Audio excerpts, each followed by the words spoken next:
Internet पर जितने भी एसेट्स हैं उन सब का एक यूआरएल होता है और इसीलिए इसको यूआरएल बोलते हैं क्योंकि ये एक यूनिक रिसोर्स लोकेट करता है। सो उसको यूआरएल मतलब यूनिक रिसोर्स लोकेटर इसीलिए बोलते हैं कि जितने भी एसेट्स होते हैं वेब के ऊपर उन सब का एक एड्रेस होता है, एक लोकेशन एड्रेस होता है जिसको यूआरएल बोलते हैं। सो एसेट क्या होते हैं? एसेट बेसिकली आपकी वेब पे कोई भी फाइल, कोई भी इमेज, कोई भी बुक या कोई भी पेज, ये सब एसेट्स कहलाते हैं टेक्निकल ज़ुबान में। तो इनको एक्सेस करने के लिए ब्राउज़र्स को एड्रेसेस चाहिए होते हैं जो कि यूआरएल कहलाते हैं और हर एक चीज़ का एक एड्रेस होता है। जो आपका पेज है, जो आपका इमेज है, जो आपकी फ़ाइल है, जो भी आप अपलोड करेंगे इंटरनेट के ऊपर उसका एक एड्रेस जनरेट होगा। इसी तरह से इमेजेस का भी एक एड्रेस होता है। इमेजेस का एड्रेस बेसिकली जनरेट जो होता है वो दो चीज़ों से जनरेट होता है। एक, उसकी फ़ाइल का नाम क्या था, आपने इमेज का नाम क्या रखा था, वो जब अपलोड होगा उसका यूआरएल भी वही बनेगा। उसमें जैसे भी जो भी लिखा था आपने वो वैसे ही आपको उसमें यूआरएल डेवलप होगा। फिर उसके बाद जो दूसरी चीज़ होती है वो उसका कि वो डायरेक्टरी कहाँ पर अपलोड हुआ, जहाँ वो अपलोड हुआ वो उसका यूआरएल डायरेक्टरी का, उसके आगे फ़ाइल का नेम लग के वो पूरा एक इमेज बन जाता है। तो अभी तक जो मैंने आपको एग्जांपल दी, अगर आप उसको गौर करें तो कुछ इमेज का टैग इस तरह से आपको नज़र आ रहा था। इस एग्जांपल के अंदर आप अगर गौर करें तो ये बेसिकली आपका इमेज का यूआरएल था। ये वो फाइल थी जो फोर्ड मुस्टैंग की फ़ाइल हमें नज़र आ रही थी।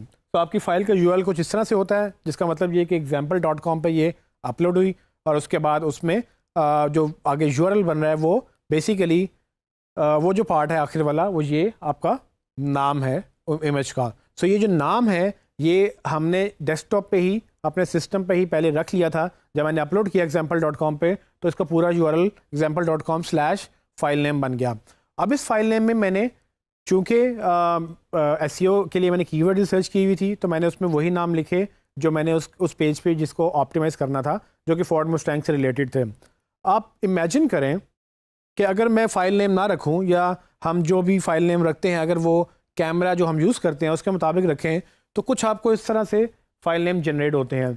ये वो फ़ाइल नेम्स हैं जो आपके बाय डिफ़ॉल्ट कैमराज प्रिंट करते हैं आपके इमेजेस के ऊपर। अगर आप मोबाइल चूज़ कर रहे हैं या अगर आप DSLR या दूसरे ट्रेडिशनल कैमराज यूज़ कर रहे हैं तो आपके जितने भी इमेजेस होते हैं उनके ऊपर नंबर लगे हुए होते हैं। अगर वो नंबर लगेंगे कुछ इस तरह से नज़र आएगा।